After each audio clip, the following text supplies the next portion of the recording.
우리 다시 한번 좌우옆분과 인사 나눕시다.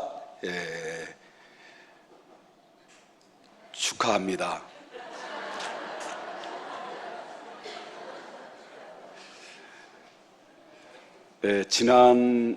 그러니까 어제 성탄 전야제에 MBC 방송국에서 아마 또 한 번 터뜨렸더군요.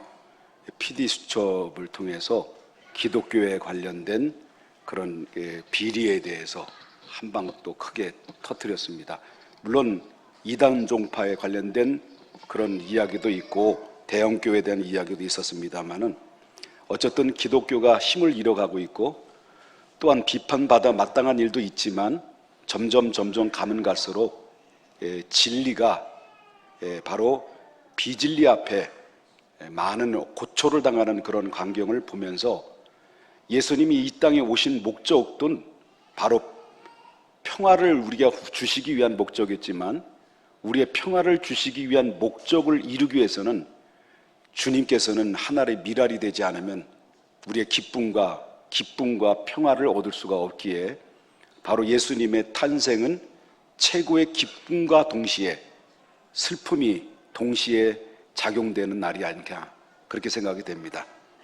자, 오늘 본문에 나오는 말씀을 통해서 우리 함께 생각을 하려고 하는데 오늘은 좀 설교가 좀 길 건데 그게 좀 괜찮습니까? 이 찬양대만 반응이 너무 좋아요. 그냥 찬양대만 보고 그냥 설교만 해야 되겠어요. 좀 길어도 괜찮죠? 좀 오늘 길을 거예요. 여러분 많이 각오를 하고 들으셨으면 좋겠습니다. 여러분 성경을 읽게 되면 가끔마다 이제 기적적인 그런 인물들이 이야기가 나오죠. 출생한 인물들이 나오는데, 근데 이제 구약에서 보게 되면 아브라함과 사라를 보게 되잖아요. 이 아브라함과 사라를 보게 되면 딱 특징이 뭘까요? 아브라함, 사라 그러면 특징이 뭘까요? 나이가 많은데 아직도 아이가 없는 거예요. 그런데 기적적으로 몇 세의 아들을 낳았어요? 아브라함이 100세의 아들을 낳았대. 글쎄 있을 수 있을까? 여러분 100세, 이게 말이 100세지. 예? 말이 100세지. 100세 그러면 우리가 상상이 되죠. 어느 정도인지. 근데 100세 아들을 낳았대. 근데 그 이름이 누구예요? 이삭이에요. 근데 그뿐만 아닙니다. 이 성경의 위대한 지도자가 됐던 삼손도 그렇고 그 다음에 사무엘도 그렇고 이분들은 다 뭐냐면 이 하나같이 그 부모님들이 나이가 가장 많았을 때, 불가능했을 때, 아이를 출생할 수 있는 가능성이 0%, 전혀 가능하지 못할 때, 그때 출생한 사람들이 누구냐면 이 삼손과 사무엘이에요.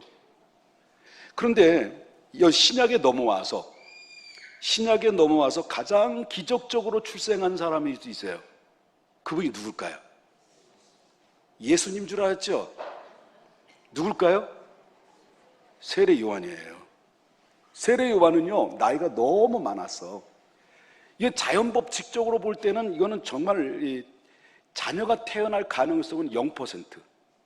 그러니까 자녀를 달라고 이 부모님들이 젊었을 때부터 너무 많은 기도를 드렸어요. 엄청 많은 기도를 드렸는데, 그런데 어느덧 기도하는 세월이 10년이 지나고 20년이 지나고 고령의 나이가 돼서 이제 다 틀렸어.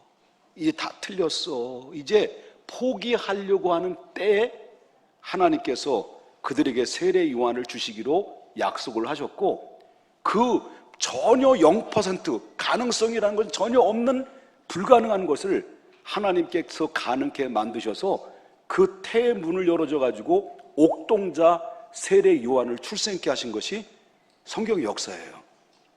이게 하나님이 하신 일이죠.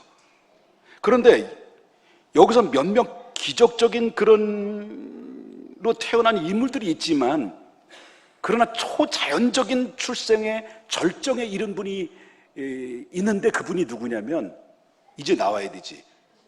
누구예요? 예수 그리스도예요. 초자연적인 절정에서 태어나신 분이 예수 그리스도라고 하는 것이죠. 그런데 이 예수 그리스도의 처녀의 몸에서 태어난 거예요. 또 처녀의 몸에서 태어났는데, 이 초자연적인 역사를 통해서 태어났는데, 예수님의 출생은 그냥 우연히 출생된 게 아니라 예수님이 오시기 전에 약 600년 전부터 수많은 선지자들의 입을 통해서 전달되고 예언된 그대로 예수님이 출생했다는 것입니다. 이게 바로 엄청난 기적적인 일들이 일어났던 것이죠. 그렇다면 예수 그리스도께서 이렇게 초자연적인 가운데서 이 세상에 태어나는 이 과정 속에서 보게 되면 아주 중요한 진리의 몇 가지의 섭리가 있어요. 그 섭리가 바로 뭐냐? 그 첫 번째는 바로 예수님의 출생은 성령으로 잉태하셨다는 거예요. 성령으로. 그래서 오늘 저와 여러분이 함께 읽었던 말씀을 다시 한번 보도록 하겠습니다. 자, 1장 18절 여기에 보겠습니다. 여기. 자, 다 같이 한번 읽겠습니다. 큰 목소리로 시작. 예수 그리스도의 나심은 이러하니라. 그의 어머니 마리아가 요셉과 약혼하고 동거하기 전에,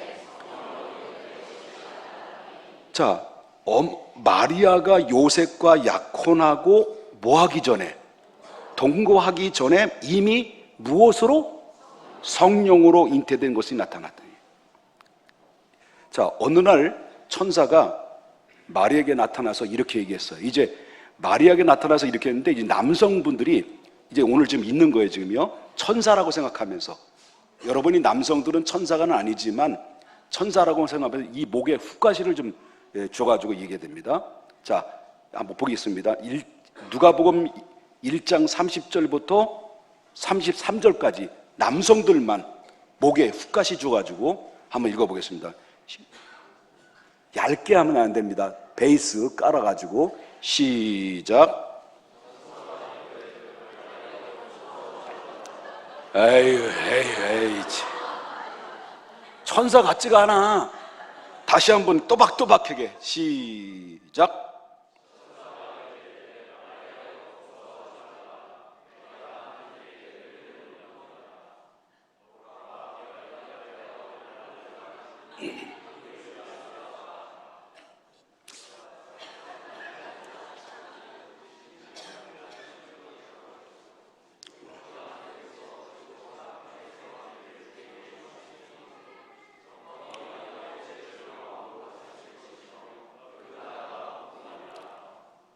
천사가 마리아에게 말했는데 뭔 말을 한 건지 도대체.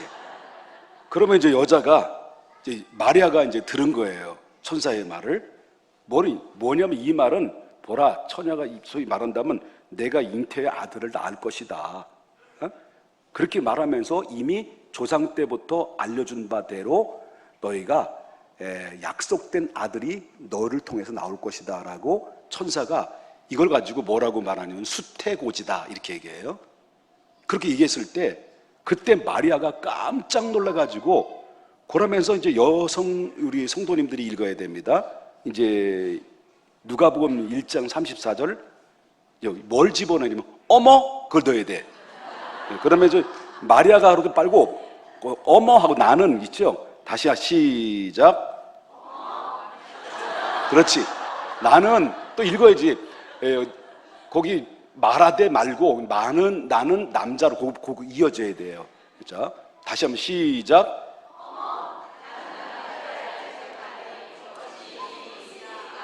그 얘기한 거예요. 마리아가 어떻게 했다고요? 아니, 어머 너희지, 어머. 그렇지. 다시 시작.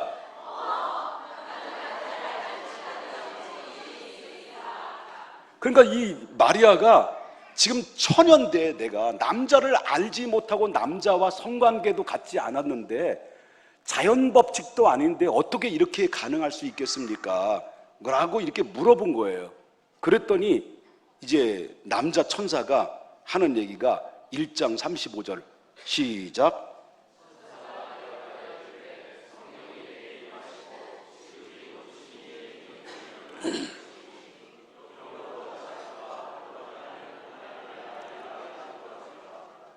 그 남자를 가까이 한 적도 없는데 어찌 이럴 수 있습니까? 그랬을 때 천사가 성령과 하나님이 하실 수 하나님이 역사하심으로 이룰 수 있다라는 말씀을 믿음을 심어줘요. 그럴 때 마리아가 뭐라고 대답을 하냐면 응답을 하죠. 이렇게 확신 속에 대답을 해요. 38절 여성분만 이제 크게 확신 속에 이제 대답을 해야 됩니다. 이제는 할렐루야 아멘 하고 그 다음에 얘기해야 돼. 시작.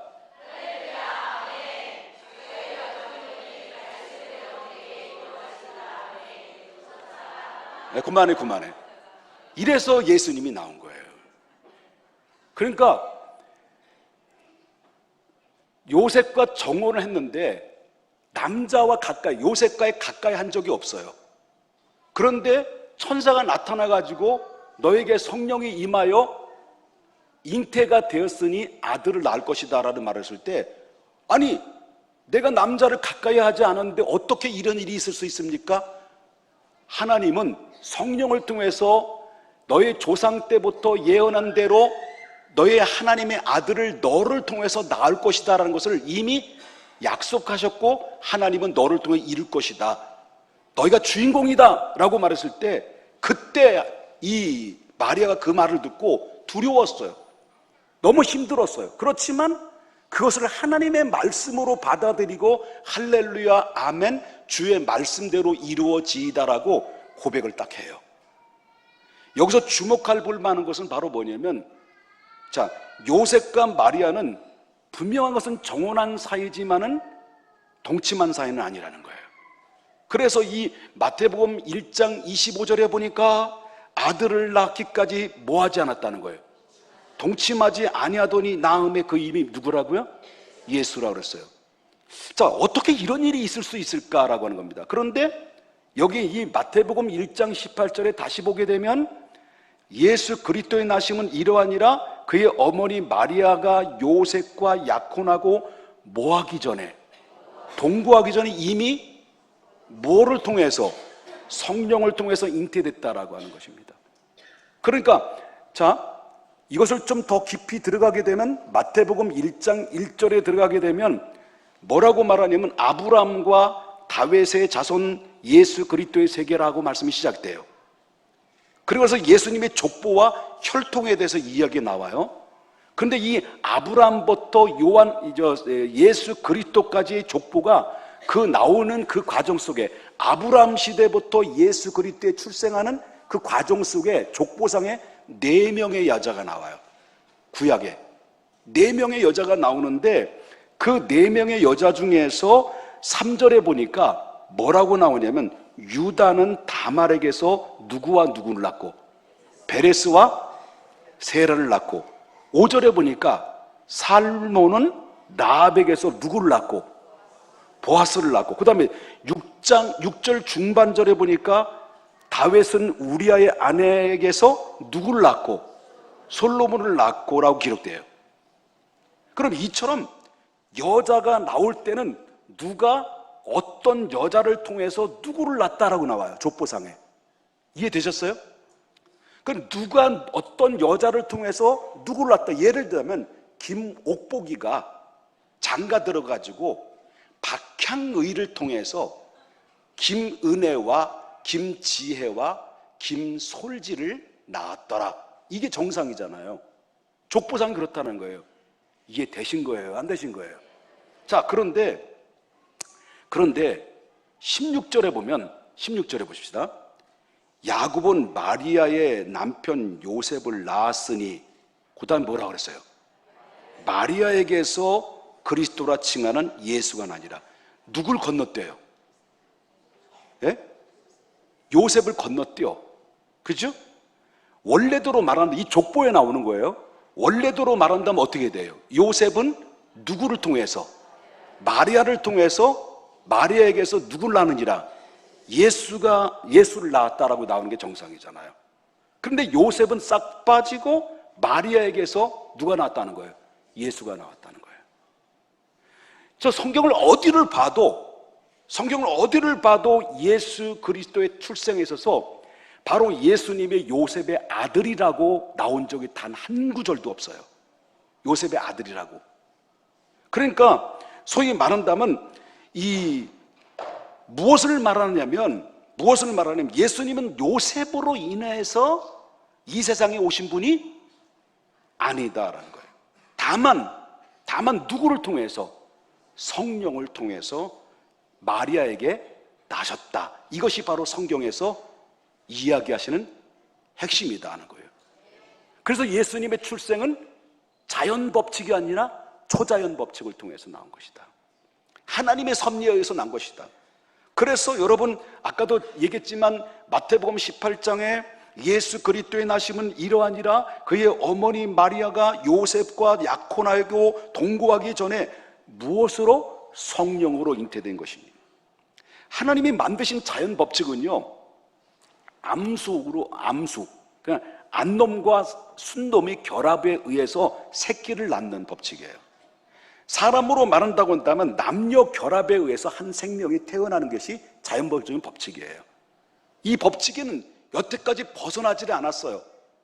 그런데 하나님께서 유일하게 역사상 딱 한 번, 전후무 딱 한 번 어떤 특별한 목적을 통해서 자연 법칙에서 벗어난 일을 딱 하셨는데 그게 바로 뭐냐면 예수 그리스도의 탄생이에요. 저는 여러분도 누구에 의해서 태어났지만 예수 그리스도의 탄생은 어떤 자연 법칙에서 태어난 것이 아니라 하나님의 특별한 목적에 의해서 하나님께서 자연 법칙에서 벗어난 일을 딱 행하셨던 것이 예수의 탄생이다. 그렇다면 왜 예수 그리스도께서 이렇게 자연 법칙에 벗어나서 초자연 법칙으로 선택을 하나님이 하셨느냐, 이 땅에 태어나시겠느냐? 그 이유는 한 가지예요. 다른 것이 없어요. 마리아를 통해서 성령의 능력으로 태어날 아기 예수가 죄인으로 오염되지 않는 가운데서 완전한 인간으로 오셔야만 되기 때문에 그렇습니다. 그 이유 때문인 거예요. 그러므로 예수 그리스도께서 이 죄 없는 완전한 사람으로 이 땅에 오시게 되게 하기 위해서 바로 뭐냐면 성령으로 잉태해서 예수님은 죄로 오염되지 않는 상태 속에서 예수님은 완전한 인간으로 이 땅에 오셨다. 그래서 그 예수 그리스도는 무엇을 얘기하느냐? 예수님은 완전한 하나님이심과 동시에 완전한 인간으로 오셨다라고 하는 것입니다. 그렇기 때문에 예수님은 바로 사람이면서 뭐가 없는 거예요? 죄가 없는 거예요. 우리는 죄가 있어요, 없어요? 죄가 있다는 거예요.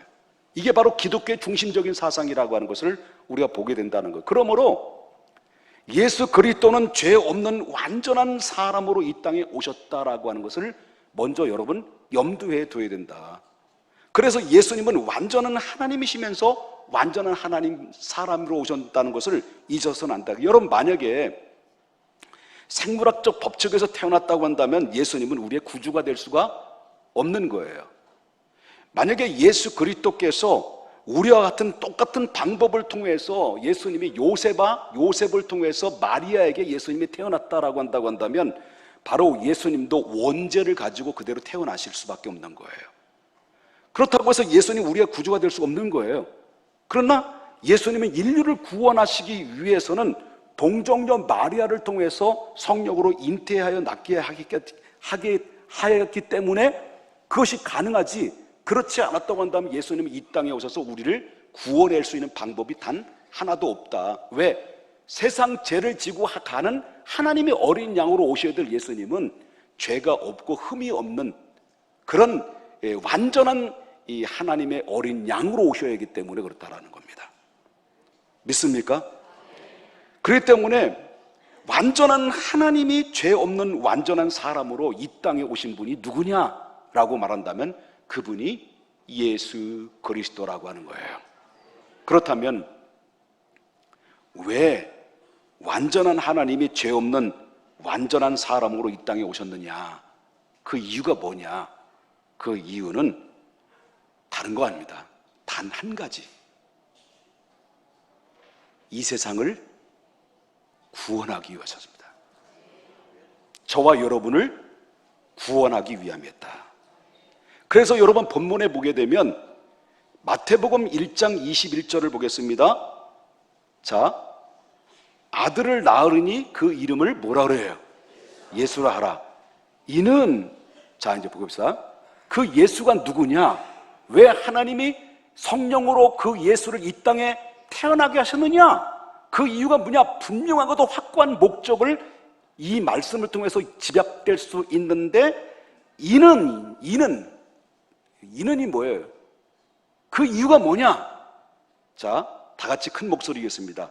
그가 자기의 백성을 저희의 죄에서 구원할 자이시기 때문에, 구원할 자이시기 때문에. 하늘의 천사는 예수님의 그리스도가 태어나실 때 목자들에게 말합니다. 뭐라고 말해요? 천사들이 목자들에게 말하기를, 천사가 이르되 무서워하지 말라. 보라, 내가 온 백성에게 미칠 큰 기쁨의 좋은 소식을 너에게 전하노니, 다 같이 읽겠습니다. 오늘 다윗의 동네에 너희를 위하여 구주가 나섰으니 곧 그리스도의 주시니라. 예수님은 원래 하나님이셨다라고 하는 거예요. 예수님은 원래 하나님과 함께 하셨다라는 거예요. 여러분, 요한복음 1장 1절에 보니까 뭐라고 말하냐면 태초에 말씀이 계시니라고 그랬습니다. 그 말씀은 곧 뭐라고 그랬습니까? 하나님이시다고 그랬습니다. 그가 태초에 하나님과 함께 계셨고 만물이 그로 말미암아 지은 바 되셨으니 지은 것이 그가 없이는 된 것이 하나도 없다. 다시 말한다면 예수 그리스도는 하나님과 함께 계시면서 이 세상을 만드셨다는 거예요. 그분이 뭐라는 거예요? 말씀이라는 거예요. 가라사대, 빛이 있으라, 궁창이 있으라 외쳤었던 그 말씀, 예수 그리스도. 이미 영원 전부터 하나님과 함께 하셨던 분이 누구냐? 예수 그리스도라는 거예요. 그 예수 그리스도께서 바로 그 이후에 요한복음 보면은 그 하나님과 함께 계셨던 그 예수 그리스도는 말씀이 육신이 되어 우리 가운데 거하심에 우리가 그의 영광을 보니 은혜와 진리가 충만하더라.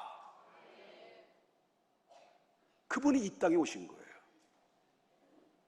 그분은 이 땅에 내려올 이유가 하나도 없어요. 근데 왜 이 땅에 내려와야만 했습니까? 하나님이 세상을 이처럼 사랑하사 독생자를 주셨다는 것은 하나님이 만드신 인간의 세계에 죄를 범하여 사망의 음침한 골짜기로 갈 수밖에 없는 영혼들을 방치하지 아니하시고 구원하시고자 하는 하나님의 사랑을 포기할 수 없는 그 사랑 때문에 당신의 품 안에 있는 독생자를 이 땅에 내보내실 만큼 우리를 그만큼 사랑하셔서 사랑으로 말미암아 이 땅에 내보내신 것이 하나님이시고 그때서 순종하신 것이 예수 그리스도라고 하는 거예요. 그래서 여러분 알다시피 원래 죄 많은 이 땅에 오셔서 우리를 대해서 대신 십자가에 치시고 죽으시고 그 대신 우리를 구원하시려고 목적을 가지고 하나님께서는 예수님을 이 땅에 보내셨는데, 그 예수님은 어떤 분이냐라고 할 때 바울은 빌립보서 이렇게 이야기합니까? 그 예수는 원래 어떤 분이냐? 빌립보서 2장 6절에 보니까 그는 근본 누구와 본체라고 그랬습니까? 하나님의 본체시나 하나님과 똑같은 분이시나 동동됨을 취할 것으로 여기지 아니하시고 오히려 자기를 비웠다는 거예요. 하나님이 바로 이 인간을 구원하고 하실 때 예수 그리스도께서 내가 내려가겠습니다라고 순종했다는 거예요. 그래서 결국 어떻습니까? 하나님의 동동됨을 취할 것으로 여기지 아니하시고 오히려 자기를 비워 하나님 동동됨을 취할 것으로 여기지 않고 자기의 하나님의 동일한 동동된 것을 버리시고 바로 종의 형체를 입고 이 땅에 사람과 같이 되어 이 땅 오신 것이 누구냐? 예수 그리스도. 이분이 누구예요? 동정녀 마리아를 통해 성령으로 잉태하셔서 태어나신 분이 누구냐? 대답해야죠. 아멘. 사람의 모양으로 나타나셨으며 자기를 낮추시고 하나님께 복종하기를, 하나님의 소원은 한 영혼도 구원받지 못하고 지옥 가는 것을 원치 않고 한 영혼이라도 구원하고자 하는 하나님의 마음을 주님께서 헤아리시고 아버지의 뜻에 복종하시기 위해서 십자가에 자신이 스스로 올라가신 분이 누구냐? 예수 그리스도라는 거예요. 예수님은 누가 죽인다고 죽으시는 분이 아니에요. 예수님은 잡힌다고 해서 잡히시는 분이 아니라는 거예요. 예수님은 스스로 올라가시고 스스로 죽으신 거예요. 택하신 거예요. 왜? 아버지의 뜻을 순종하기 위해서. 아버지의 뜻은 무엇입니까? 우리를 구원하시는 목적. 왜 우리를 구원하시라는 겁니까? 우리를 사랑하기 때문에. 하나님은 어떤 분입니까? 사랑의 하나님입니다.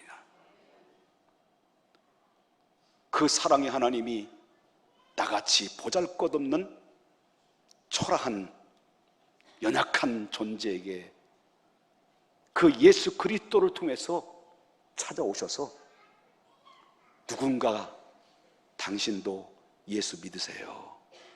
당신도 예수 믿어야만 됩니다. 힘들고 어렵고 고달픈 인생에게 찾아왔을 때 그 말씀이 내게 위로의 말이 들려지게 되고 용기의 말이 들려지게 되고 하나님의 말씀이 믿어지게 되고 내 가슴 속에 내 마음판에 꽂혀지게 된 것은 여러분 이미 하나님이 여러분을 사랑하셨고 내가 너를 지명하여 불렀나니 너는 내 것이다 라고 하나님이 여러분들을 부르신 줄을 믿으셔야 될 줄 믿습니다. 그러므로 그가 찔림은 우리의 허물 때문이요 그가 상함으로 우리의 죄악 때문이라고 그랬습니다. 그래서 예수님의 십자가의 죽으심으로 말미암아 바로 우리가 그리스도 안에서 우리 다시 새롭게 거듭나게 됐고 누구든지 주의 이름을 부르는 자는 구원을 얻었다고 그랬습니다. 누구든지 그의 이름을 부르는 자는 구원을 얻는 백성이 되는 것은 하나님의 은혜가 아니면 불가능한 것이다. 세례받는 분들은 무엇입니까?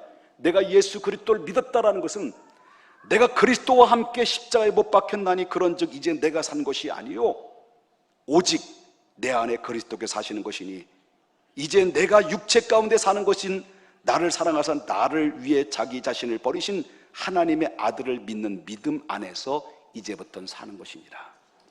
이 믿음으로 새롭게 출발을 해야 된다라고 하는 겁니다. 이해되셨는지 모르겠습니다. 자, 이 첫 번째 물어보겠습니다.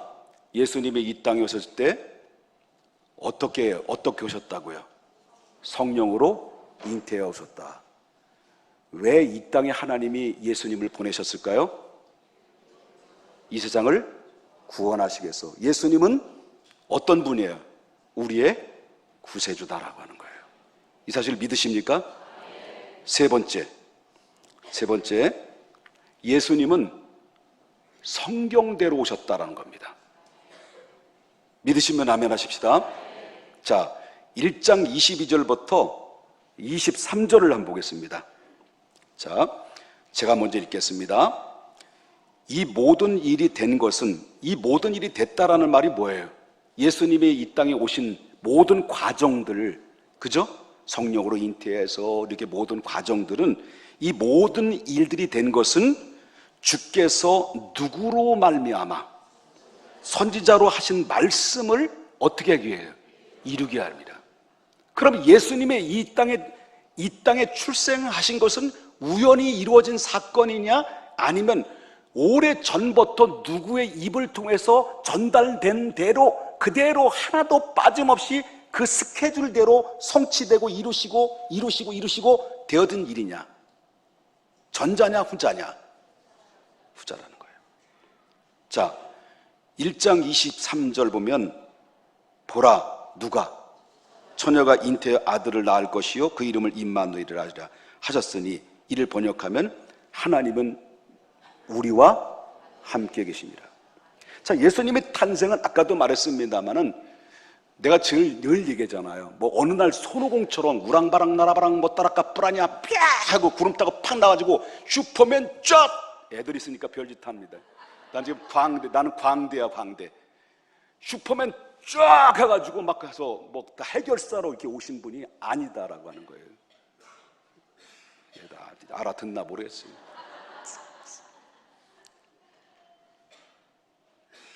아니에요. 예수님이 오시기 전에 이미 수백 년 전부터 그분이 처녀의 몸에서 탄생하실 것이다라는 이 사실에 대해서 선지자들의 입을 통해서 계속 전달했어요. 그래서 구약은 뭐라고 말하냐면 오실 자의 표상이라고 그랬습니다. 그러면 신약은 뭐예요? 오신 자의 실체, 성취된 사건. 그러면 예수님이 오시기 전에 수백 년 전부터 선지자들의 입을 통해서 전달됐던 말씀대로 바로 600년 전에, 예를 들면 600년 전, 예수님 오신 600년 전에 이사야 선지자는 이렇게 얘기해요. 이사야 선지자 뭐라고 말하니 그 입에서 7장 14절 한번 보겠습니다. 그 중반절 보니까 보라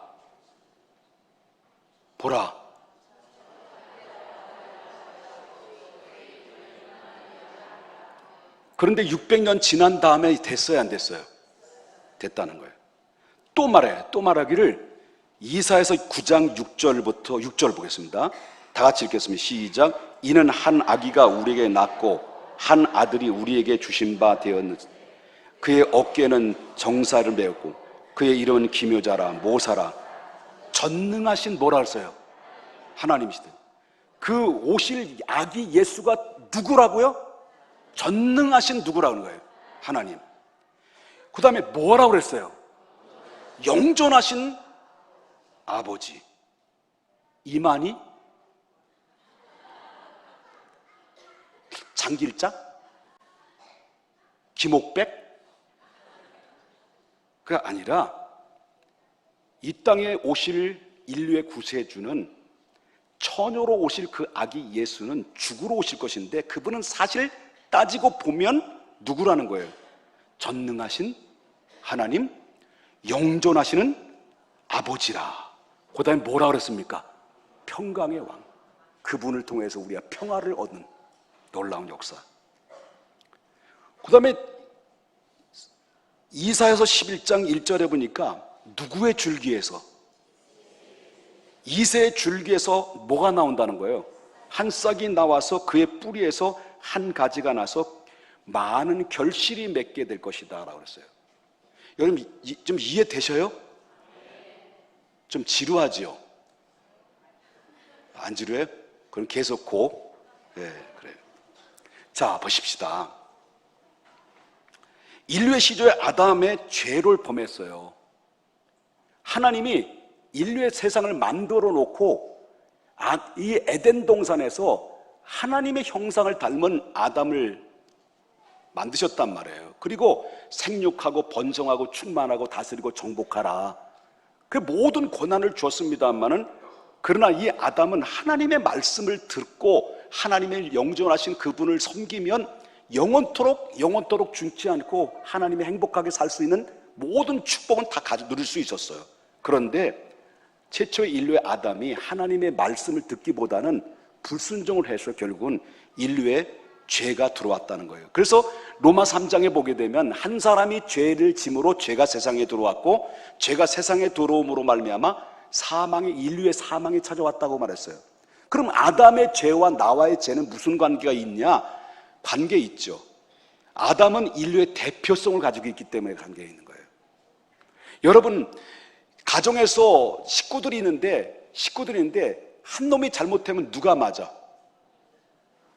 아니지, 전체 다 맞죠? 예? 분명히 한 놈이 잘못했는데 다 나와! 따다다닥!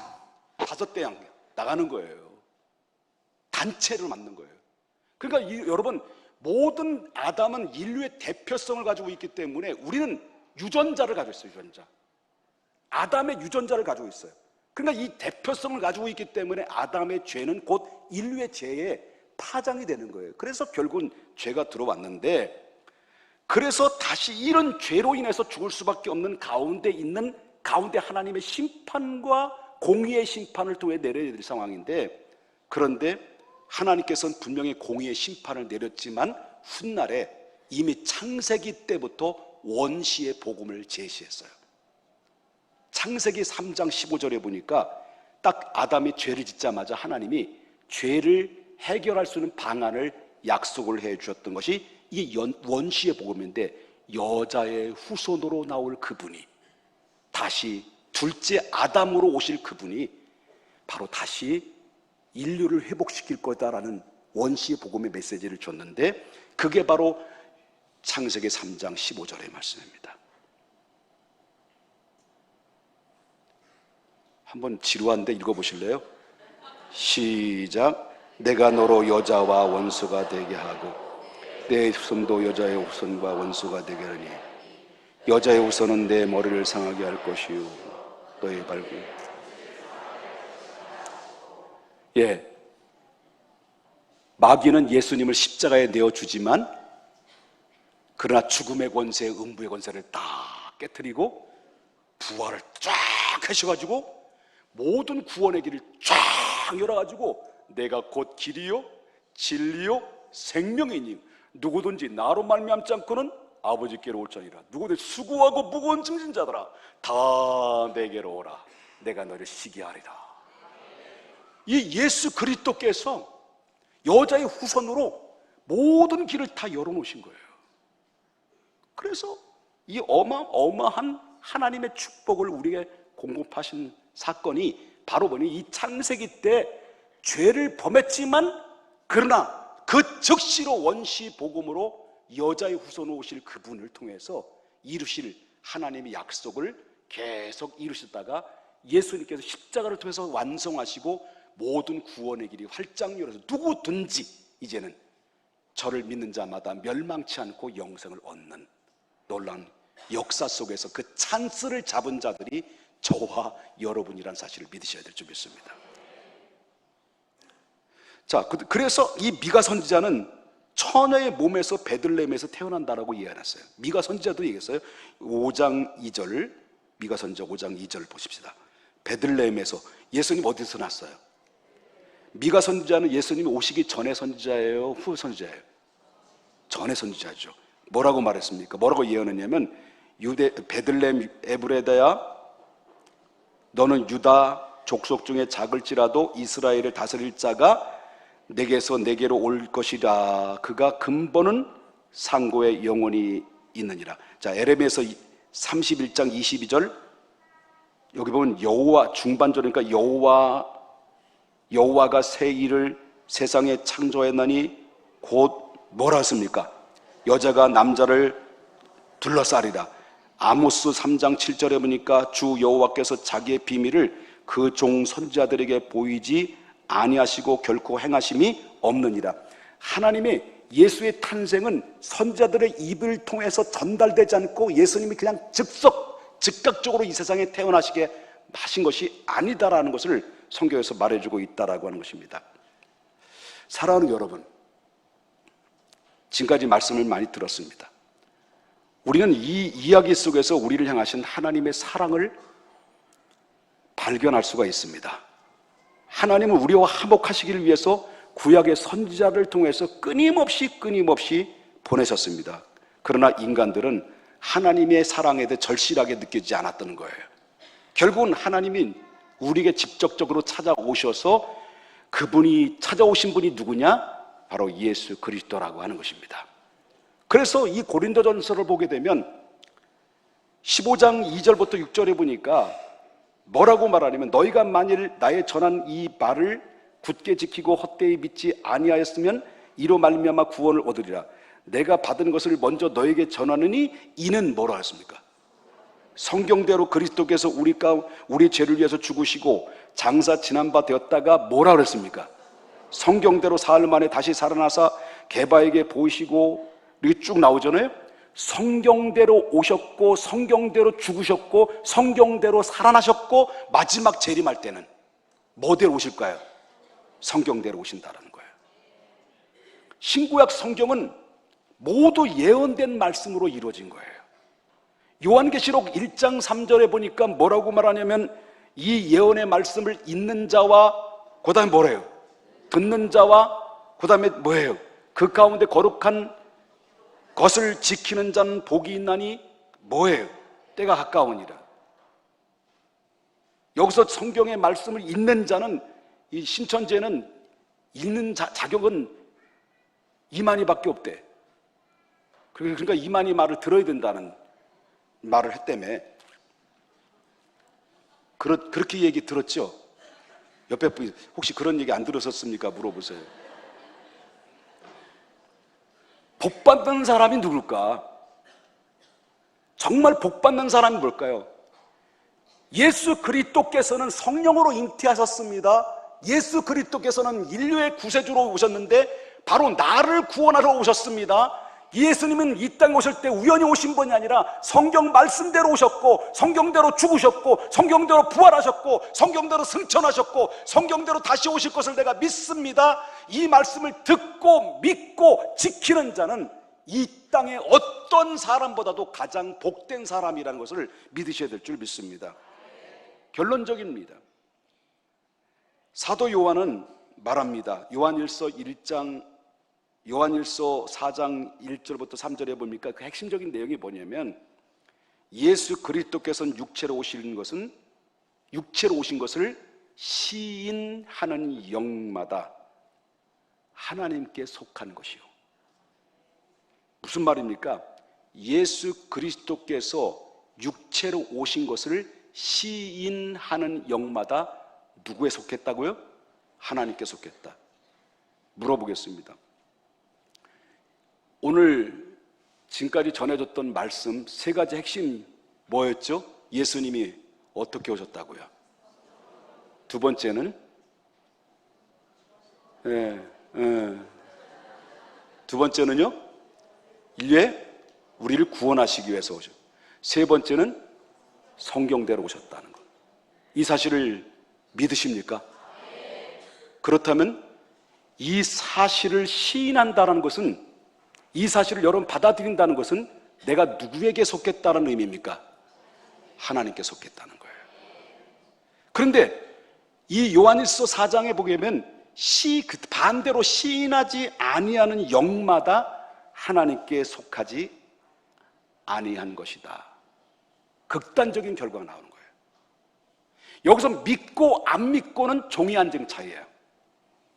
근데 이 땅에 우리의 삶을 마감하고 내 세계는 가느냐 못 가느냐의 차이가, 엄청난 차이가 벌어지게 되는 것인데, 여러분, 이 땅에 사는 날 동안 내게 주어진 기회에 하나님이 나를 얼마나 사랑하고, 나를 얼마나 기다렸고, 나를 얼마나 품어주셨고, 나를 얼마나 손잡아 주기를 원하셨고, 그리고 또한 하나님이 나를 구원하시기를 원하셨는지, 이 사실을 기억하면서 여러분 더 이상 방황하지 말고 예수님의 마음의 구주로, 나의 주인으로 받아들이십시오.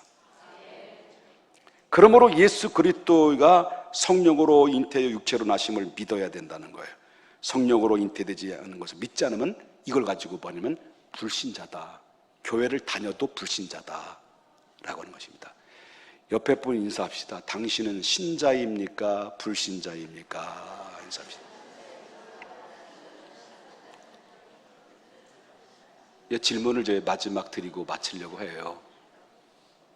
성탄절 기분 나쁘게 길게 해서 죄송해요.